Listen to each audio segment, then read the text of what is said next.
What's up, weebs? Jordan here. So, Dragon Ball Super Chapter 76 is out, and this chapter was absolutely epic, and we're going to talk about it today in this video. There was so much going on with this chapter that it even found itself trending on Twitter because of the early leaks and spoilers. Something very interesting happens at the end of the chapter, which we'll get to later on in the video, so make sure and stick around. Old school Dragon Ball Z throwbacks. Vegeta's acting a certain way that kind of hints at him maybe falling back into his old Saiyan ways. And there's even specific panels that are throwing it back to Dragon Ball Z. So this whole chapter is almost like a throwback special to the people like me that grew up watching this show back in the day. So we are going to talk all about it today in this video. Make sure and leave a like if you like the video. Please subscribe if you're not subscribed yet. You can also follow me on Twitter, Instagram, TikTok, all of those cool things. If you would, please, I would greatly appreciate it. Okay, no more screwing around.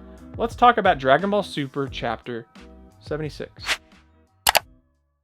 Okay, so a good majority of this chapter is a continuation of Vegeta and Granola's epic battle. We get a brand new transformation from Vegeta, was revealed in the last couple of chapters, Ultra Ego. And it makes sense because Vegeta was training with Beerus and gets a God of Destruction ability, just like Goku was training with Whis, Ultra Instinct, which is an ability of the Angels. So, full circle, it all makes sense, right? Well, as the battle continues on, rages on, Vegeta finds himself on the losing end of this fight against Granola, so much so that he gets knocked out of the transformation, but Goku comes in. He's not knocked out anymore. He comes in and saves Vegeta, and there's an interesting little bickering between the two of them, which particularly caught my interest. Usually, as in the latest, last few arcs of Dragon Ball Super, and even at the end of Dragon Ball Z, Vegeta admitted that Kakarot was better, that Goku was better than him, and he's sort of always been submitting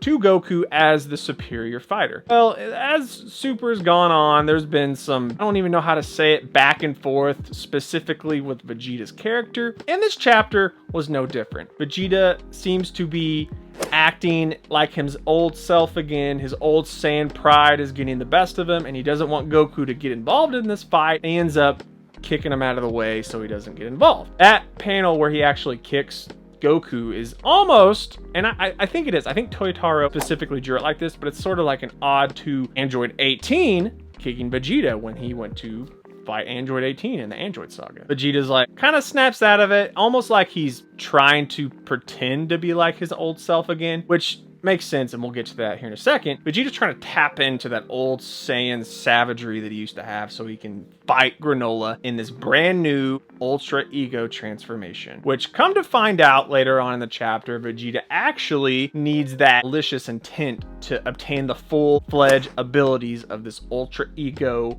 God of Destruction transformation, which makes sense as to why he was acting the way that he was in this chapter, because as Vegeta's character has progressed, he has rapidly changed. He's almost like a completely different person, so him trying to tap into those old ways just to obtain more power, more strength from this transformation makes sense. And it makes sense that that's how Beerus uses it, because he is a God of Destruction who destroys planets, and you gotta be a bad boy to be able to do that, because that's serious stuff. But we'll get right into it, because I want to talk about this for a second. At the end of the chapter, Granola is about to KO Vegeta, sacrifice his own life to avenge the Ceruleans against the Saiyans. We get a cool little flashback of Granola's character in those moments when the Saiyans are there attacking his city, and right before he's about to not only take out his own life, but kill Vegeta, who's just accepting it for some reason. Goku tries to come in and save it, but we get a ship coming in. It is Oatmeal carrying his Namekian friend, Moneto? I don't know how to say it. If you know, let me know down in the comments. Anyways, he comes in and he said, Granola, you got it all wrong. I actually kind of fibbed to you. There was one Saiyan who ended up saving us from all being completely destroyed, and his name was Bardock, more specifically. I don't know why, and I don't know how, but the spelling is different. I'm pretty sure it was with an A forever from the back in the movie days. I know Bardock's never been canon, and I know that Toei added him in the anime just to spice up sales for that movie that came out back in the day. Don't quote me on that. I think that's why. But we get the tease of Goku's father, Bardock in the Dragon Ball Super Manga series. He actually kind of teases it as he's flying in. He sees Goku and he goes, wait, who's that saying? That couldn't possibly be ...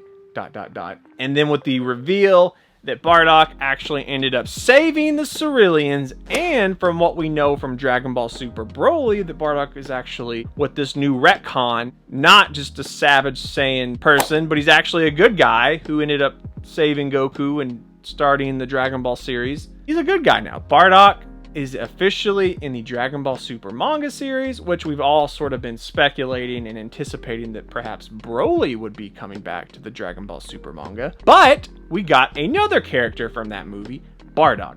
Bardock is now going to be, and I'm assuming it's going to flashback in the next chapter. Another 30 days from now, we'll get a brand new chapter of Dragon Ball Super, which, by the way, you can read on the Shonen Jump and Viz Media apps if you don't have it. Also, I believe Manga Plus has it as well. Don't quote me on that, but you can check it out. Anyways, we're going to get Bardock's return to Dragon Ball in Dragon Ball Super Manga series. And I'm actually pretty interested in this. I'm interested to see where in this timeline this Bardock is going to be, how specifically he interacts with the Ceruleans, and what other Saiyans are going to be on the planet with Bardock. Is it going to be Nappa?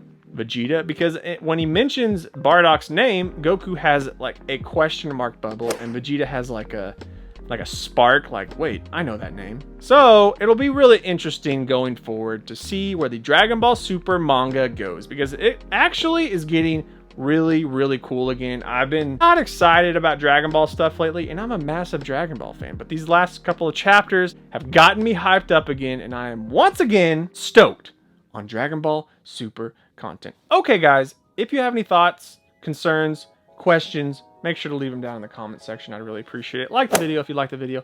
Please subscribe if you're not subscribed yet. I am going to get out of here. I will catch you next time. Peace.